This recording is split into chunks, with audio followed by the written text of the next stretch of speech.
Okay, so let's just start with this fourth chapter in our civics section of the syllabus, working of the state government. Okay, state government कैसे काम करती है? एक तो relevant ये होगा जानना कि स्टेट गवर्नमेंट कैसे काम नहीं करती है, but that's for a different time and different lesson. आज हम लोग ये देखेंगे कि स्टेट गवर्नमेंट कैसे काम करती है. अब देखो, स्टेट गवर्नमेंट जो है that they are responsible for ensuring कि जो नागरिक हैं उस स्टेट के रहने वाले, उनको जो है प्रॉपर हेल्थ केयर मिले, एजुकेशन मिले, एम्प्लॉयमेंट की व्यवस्था हो, रोड की, ड्रेनेज की और इलेक्ट्रिसिटी की, इन सब की व्यवस्था उनको मिले.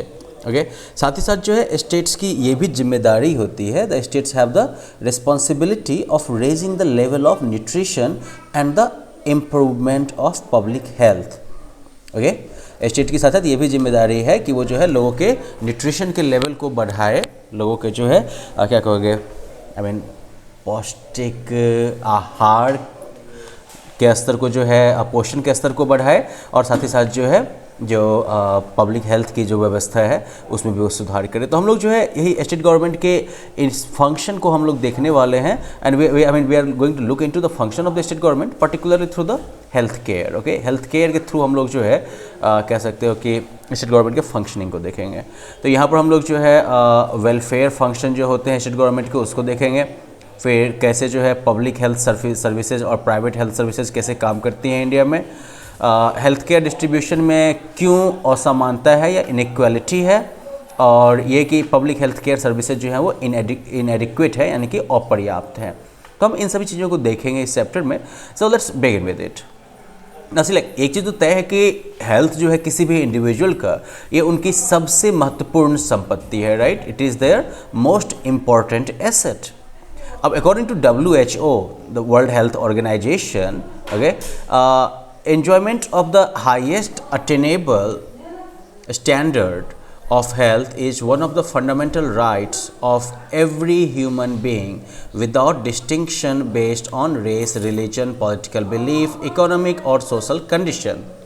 Okay, मतलब ये हो गया कि जो पॉसिबल हेल्थ का स्टैंडर्ड है, जो हाईएस्ट पॉसिबल हेल्थ का स्टैंडर्ड है, वो जो है हर एक मनुष्य का फंडामेंटल राइट है, मौलिक अधिकार है.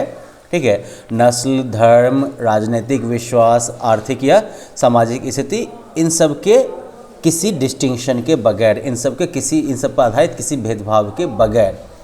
तो जब मान लो कि WHO ये कहती है कि ये जो है फंडामेंटल राइट है, तो भाई सिंपल सी बात है, बहुत बड़ी बात है. हेल्थ जो है ये ह्यूमन राइट्स का एक मुद्दा है, और इसका वायलेशन जो है, मतलब कि लोगों को, पब्लिक सिटीजन्स को जो है proper health care system provide करवाना या उनके प्रॉपर हेल्थ को इंश्योर करना, ये जो है स्टेट की जो है कंपलसरी एक जिम्मेदारी है. और अगर इसमें कहीं पर भी कोई जो है वायलेशन होता है, then it should be seen as a violation of human rights. Okay, proper health provide करने में सिटीजन्स को अगर कहीं पर कुछ भी लापरवाही होती है, तो इसे ह्यूमन राइट्स के वायलेशन के तौर पर देखना चाहिए. And therefore it is crucial that the state plays an active role in providing health care to the people. और इसलिए ये क्रूशियल है कि स्टेट जो है वो एक्टिव रोल जो है, एक्टिवली जो है एक कह सकते हो कि इंश्योर करे कि लोगों को जो है प्रॉपर हेल्थ केयर मिल रहा है. अब यहाँ पर पहला जो सवाल हम लोगों से पूछा जा रहा है, that is what is health. Health होता क्या है? तो हेल्थ की जैसे ही बात करूँ तो पहला चीज़ जो हमारे दिमाग में आता है कि आदमी जो फिजिकली फिट है, राइट, इसे कोई बीमारी नहीं है. लेकिन हेल्थ जो है वो सिर्फ आपके फिजिकल फिटनेस तक लिमिटेड नहीं है. इसका मतलब जो है आपका मेंटल वेल बीइंग भी होता है, मतलब आपको शारीरिक और मानसिक दोनों स्तर पर आपको जो है बिल्कुल टकाटक रहना है. ठीक है, और कोई आदमी जो कि किसी डर से, किसी चिंता से मुक्त हो, he is seen as a healthy person. तो WHO के डेफिनेशन के मुताबिक health, WHO defines health as a state of, WHO defines a state as a state of complete physical, mental and social well-being and not merely an absence of disease or infirmity. तो WHO के मुताबिक health क्या हो गया कि शारीरिक, मानसिक या सामाजिक, इन सभी स्तरों पर जो किसी का वेल बीइंग है, कोई अगर बिल्कुल दुरुस्त है, अगर तीनों स्तरों पे, then that is health. Okay, इसे जो है हम सिर्फ बीमारी या किसी कमजोरी बीमारी या किसी तरह की कमजोरी का जो है अभाव नहीं मान सकते हैं. हेल्थ का मतलब हो गया complete physical, mental and social wellbeing. अब हाल फिलहाल के साल में जो है हेल्थ जो है इसको कह सकते हो कि it is also seen as the ability to lead a socially and economically productive life. Okay, अभी के टाइम में मतलब हाल फिलहाल में अब जो है हेल्थ को जो है कह सकते हो कि सामाजिक और आर्थिक तरीके से प्रोडक्टिव जीवन बिताने की क्षमता के तौर पर भी देखा गया है। अब टोटल जो हेल्थ है, टोटल प्रॉपर हेल्थ अटेन करने के लिए बहुत सारे फैक्टर्स जो है इम्पोर्टेंट रोल प्ले करते हैं, जैसे कि availability of nutritional food, clean drinking water and an environment devoid of pollutants. Okay, ये सारे फैक्टर्स हैं जो कि टोटल हेल्थ अचीव करने में जो है रोल प्ले करते हैं। Now you know we have here a case study, health care situation in India.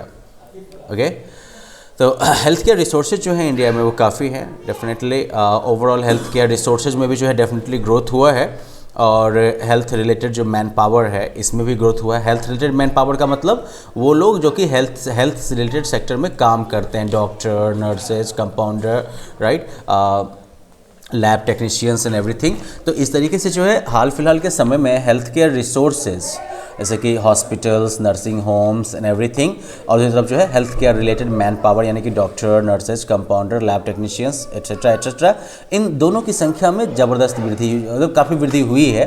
Okay, hospital की संख्या जो है वो ऑलमोस्ट डबल हो गई है। 1991 से लेकर 2000 के बीच में अस्पतालों की संख्या दोगुनी हो गई है। इसी पीरियड में जो है जो परसेंटेज ऑफ प्राइवेट हॉस्पिटल्स है वो काफ़ी ज़्यादा बढ़ा है। 2000 में देश में जो है 1.25 मिलियन डॉक्टर्स थे और 0.8 मिलियन जो थे वो नर्सेज थी। तो इसका मतलब ये हो गया कि मोटा मोटी हर एक 1800 आदमी पर जो है एक डॉक्टर है। ओके, और अप्रॉक्सीमेटली जो है 15,000 नए ग्रेजुएट डॉक्टर्स और 5,000 जो है पोस्ट ग्रेजुएट डॉक्टर्स जो है वो हर एक साल ट्रेन किए जाते हैं। कंट्री जो है हमारे कंट्री के पास कैपेबिलिटी है, कह सकते हो कि हज़ारों गाँवों में लोगों की सेवा करने की, लोगों को जो है हेल्थ केयर प्रोवाइड करने की क्षमता है। जो मेडिसिन का जो एनुअल प्रोडक्शन है इंडिया का, that is like 260 billion rupees. Okay, medical technology में जो एडवांसमेंट हुई है उसकी वजह से जो है बेटर ट्रीटमेंट अवेलेबल हैं, बेटर जो है हेल्थ प्रोसीजर्स अवेलेबल हैं।